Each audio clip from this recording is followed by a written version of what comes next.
Thanks for staying in the rig. I get a chance now to visit with someone that I work with on a daily basis. In fact, he's part of the leadership team at the Mighty 790 KFGO, and that is its program director, Derek Hanson. Derek, good to have you in the rig and coming down the road with us. Yes, thanks so much for having me on again. All right, what scares me about you is you actually can name every Minnesota Viking, and that's a little bit intimidating. I'm a fan, season ticket holder, and every week you school me on exactly what went on, and I love football. So when you look at this Vikings team this year so far, what do you see? Well, I see a team that I think defensively is giving up the run way too much. They're getting run over in some situations. They are not giving up a lot of points. They're giving up a lot of time of possession. And in close games, you only have so much room for error. I mean, let's face it, this team could be 5-0. They could be 0-5. I mean, that's just kind of the way this team has been set up this year. And it's really kind of because they're not able to stop the run, that they're not able to get off the field that much. On the offensive side of the ball, I understand that Coach Zimmer, he's really established, I want to run the ball. I want to be able to make sure that we establish the run and what have you. But I think Justin Jefferson, with all due respect for Dalvin Cook, who's a very big player, and Alexander Madison's good too, Justin Jefferson is the guy for this team. They have to have a balanced attack and be able to pass the ball just as much as they can run the ball. We saw that. You think about the greatest offensive team that this team ever had with Randy Moss. We thought of him as the first guy, but Robert Smith got a lot of big runs. I think getting the ball to Justin Jefferson can make life easier for Dalvin Cook in the game.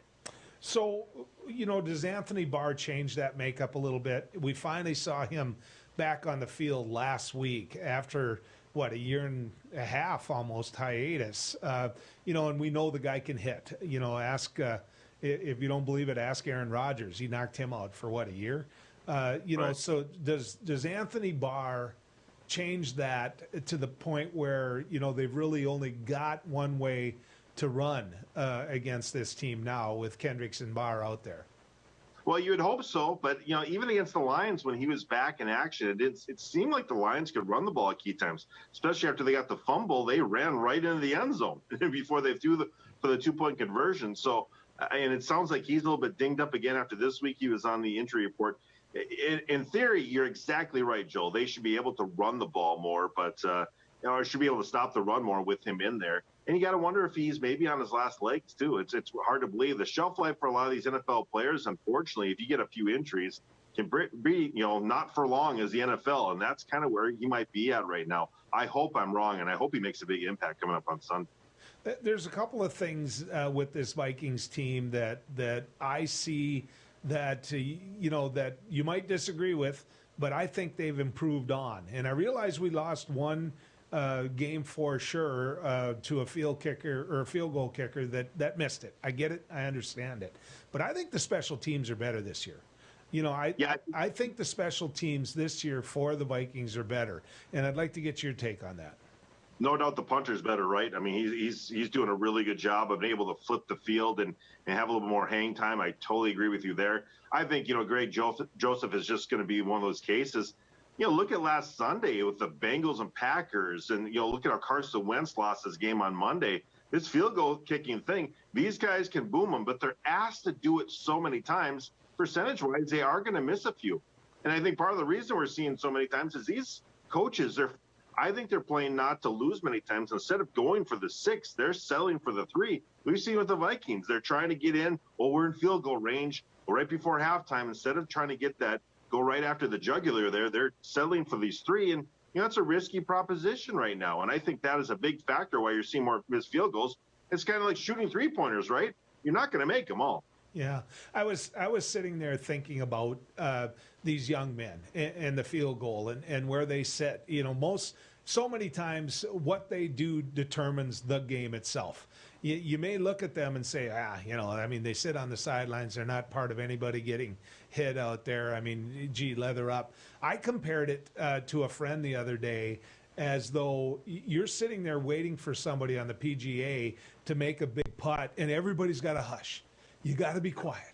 If you're not quiet, you're going to get kicked off the golf course. And yet, when a guy's got to make a big kick, you can have 70,000 people screaming at you. I mean, it seems a little different, Derek. No, it's the mental part of it, right? Putting is very much mental. You hit the nail on the head. And how many times has you've seen the opposition field goal kicker come out and you yell Noonan, which is pretty ironic because it's just like that with Caddyshack. So I think that's a very good analogy. I think that's a good comparison because so much what they're trying to do is line it up to get it right between the bars. And, you're as a putter, as a golfer, you're trying to putt it right in and get it right in that hole. And it's all, if you yip it, guess what? That can happen. I don't think there's any doubt when Blair Walsh missed the field goal against the Seahawks in the playoffs a few years ago. He yipped it. I mean, there's just no doubt. I was sitting in an airport, and there aren't too many Seahawk fans, but I was sitting in the airport traveling with someone that was a Seahawk fan, and he knew they had lost. We missed the kick. It was a long, long flight home after that, Derek. I'm not going to lie to you about that.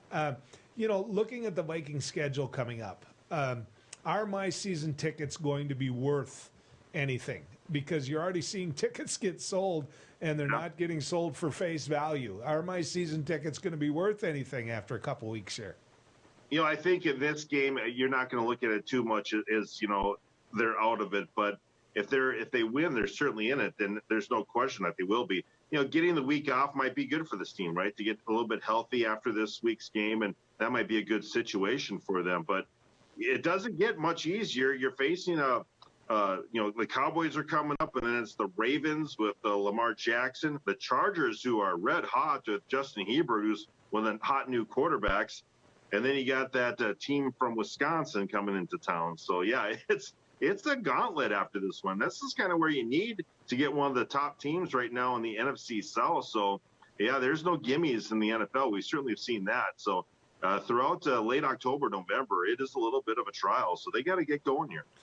Did you see the video at the end of the game when Cousins brought the Vikings in position to where they they could get the game-winning field goal, and he's standing next to Coach Zimmer, and a lot of people have seen that video of how that transpired. When you saw that, what did you see? Did you see a coach and a starting quarterback that were cohesive, that were working well together? Or did you see two people that one was trying to make his point and the other one was like, get out of my face?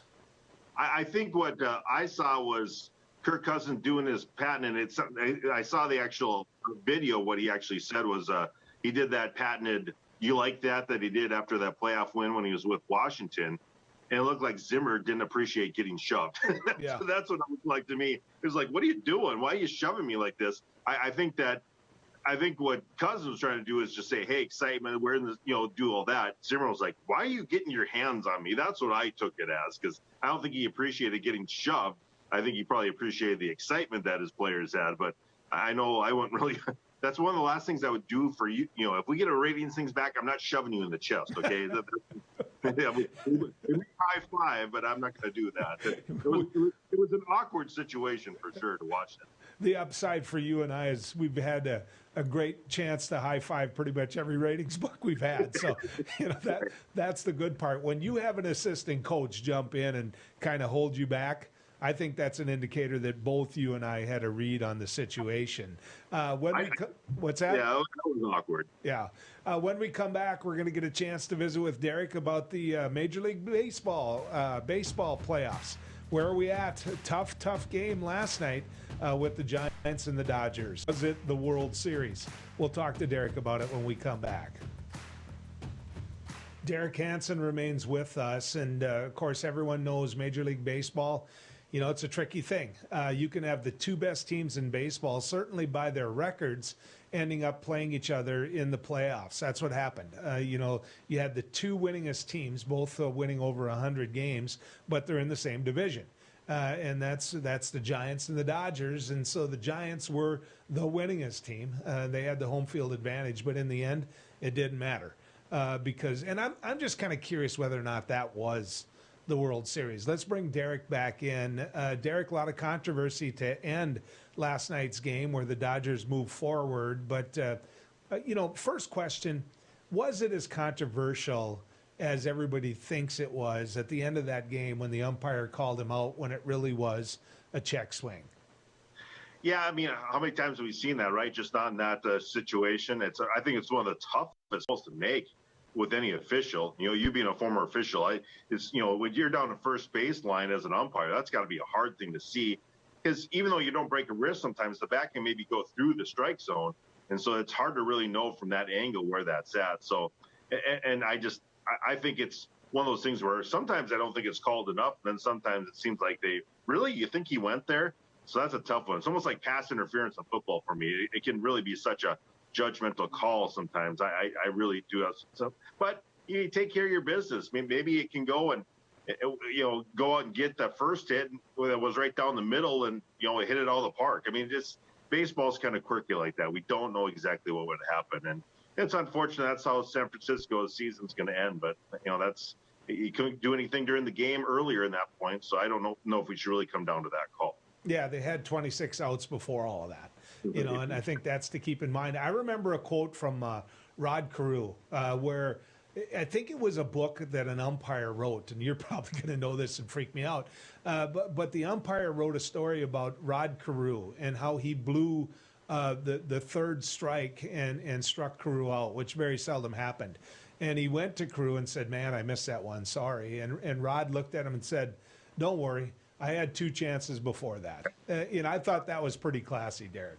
Absolutely. I think that's the case for a lot of athletes, especially in that sport, right? You get 3 strikes, so it's certainly I'm a go down swinging guy, so it's a tough thing there. And I think one of the most maddening things, I'm sure, for Giants fans, they have this huge season, well over 100 wins. They beat the evil empire down south of them that they don't like very much to get the division, then they end up losing to them in the playoffs. That's a hard pill to swallow for Giants fans because those 2 teams don't like each other very much. Certainly the fan bases don't. Well, saying that, let's just bring it up. I was walking around the station that we work at, cocking off about, the Yankees were going to beat the Red Sox, and, sitting there and knowing it and, just bringing it up to everybody. And then we all know what happened. My Yanks got beat by the Red Sox, and nobody brought me back to earth more than you. And, I sent you a little video of the YouTube video of Matt Damon saying, "How do you like them apples?" And Joel, I wouldn't have done it, but you're strutting around here like a rooster all day. I just had to do it. I mean, it was just unbelievable. Didn't I point out to you I had it coming? I said you got a cold heart, but I had it coming. I really, you can do that as a Yankees fan with 27 world championships. It's tougher to do as a Viking fan since we're waiting for ours. So. Yeah, exactly. So, all right, the Red Sox seem to be peaking at the right time. Please tell me they're not going to go all the way. I mean, what do you see happening here? Yeah, even though I'm the biggest Red Sox fan anymore, I'm kind of tired of them after they won the World Series now 3 times in the past how many years. They are really red hot, and I don't know. Is there a likable team to pull for this? The cheating Astros, the Red Sox, the Dodgers, who I like, but they're they obviously have one of the highest payrolls, and then the Braves, which they've kind of been down that road too. Of you're almost tired of them so much, but it's going to be an interesting Final Four in baseball that way. But you're right, the Red Sox, they are peaking at the right time, and so they're going to be tough to beat. When it comes to the Astros. They're a team that everybody's grown to hate, the cheating in the playoffs, the cheating when it comes to the World Series win. You and I know enough about baseball to know that every team cheats. If they have the opportunity, there's a reason that players put the gloves over their mouth when they're communicating to each other. And so are we too hard on the Houston Astros? It's interesting. I know I'm in the minority on this because I kind of believe that we are a little bit. I mean, to the fact that I'm still not going to take that away from them if they couldn't point it out during the World Series of 17. But I'll say this: wouldn't you agree? They really want to win this World Series to prove that it was legitimate. If they do it, I think that's one thing that they can do is that, hey, we're a legitimate organization. We did it the right way this time, and I think it'll take a little bit of the sour taste that's in our mouths about that 2017 World Championship. All right, prediction time. I know you got to get back to doing what you do, but who's going to win the World Series? I think it could be the Red Sox and Dodgers, and as you said, the Red Hawks are hot right now, and they'll be tough to beat. Sorry, but I'm just saying what I think. Yeah, well, you know what? I hope you're wrong. You know that. And I hope I'm the one sending videos of Matt Damon when this is all over. So, Derek, good to talk to you, man. Thanks for coming down the road with us. Thanks for having me. Yeah.